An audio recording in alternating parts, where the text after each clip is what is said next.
Don't let a pandemic stop you from making your voice heard. Today is your last chance to register to vote for the primary runoffs next month.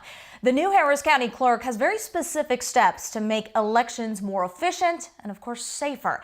Adam Bennett explains the plan to protect you from COVID-19.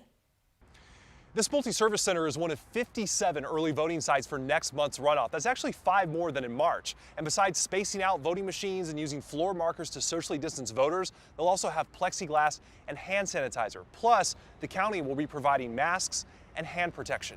The July 14th primary runoff will be the first election for the new county clerk, Chris Hollins. He took over just 2 weeks ago after Diane Troutman resigned for health reasons. Hollins is urging everyone who qualifies to vote by mail to do so.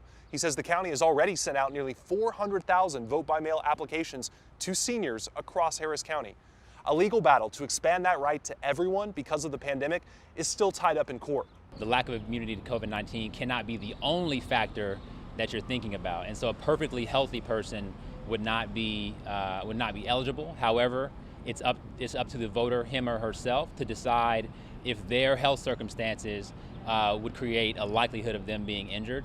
And if so, they qualify and they can vote by mail. Hollins says they've received more than 80,000 vote-by-mail applications so far. That's 25% more than March.